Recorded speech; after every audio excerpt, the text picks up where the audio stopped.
A few moments later.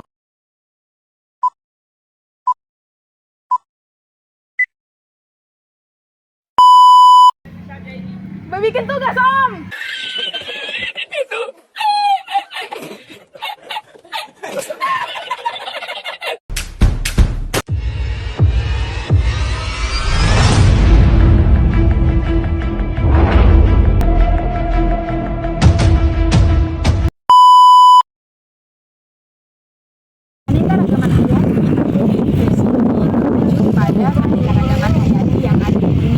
Termaksud keanekaragaman genetik, spesies, maupun ekosistem yang ada di bumi.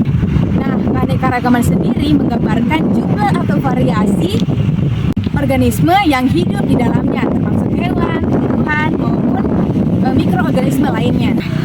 Nah, keanekaragaman sendiri sangat penting karena dapat menyediakan kebutuhan vital bagi kehidupan. Nah, contohnya itu seperti produksi pangan, obat-obatan, siklus air.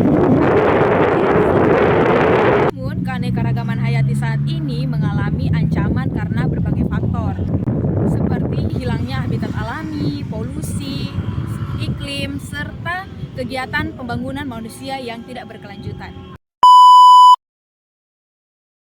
Perubahan lahan dari fungsi semula menjadi tempat pemukiman karena adanya kebutuhan manusia akan tempat tinggal yang terus berkembang. Seperti yang ada di belakang saya ini, bisa kita lihat di mana banyaknya pemukiman warga yang dibangun dari hasil pengalihan lahan. Sebelumnya lokasi ini adalah hutan yang awalnya menjadi habitat beragam flora dan fauna, tetapi sekarang dialihkan menjadi lahan untuk pemukiman warga. Dari pengalihan fungsi lahan terdapat beberapa ancaman pada habitat-habitat. Itu yang pertama, hilangnya habitat karena adanya perubahan atau penghancuran terhadap ekosistem. Nah, yang kedua itu ada fragmentasi habitat. Ketika lahan diubah menjadi pemukiman, habitat alami terpecah menjadi fragmen-fragmen yang terpisah.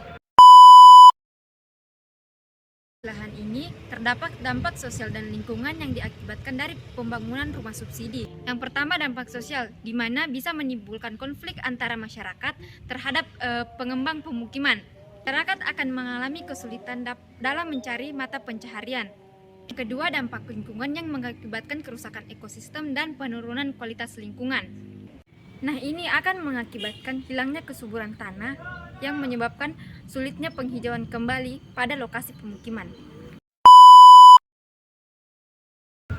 Berdasarkan dampak dan ancaman yang telah dipaparkan teman saya tadi, terdapat beberapa solusi dan langkah-langkah yang dapat diambil untuk menjaga keanekaragaman hayati meskipun terjadi peralihan lahan menjadi tempat pemukiman masyarakat.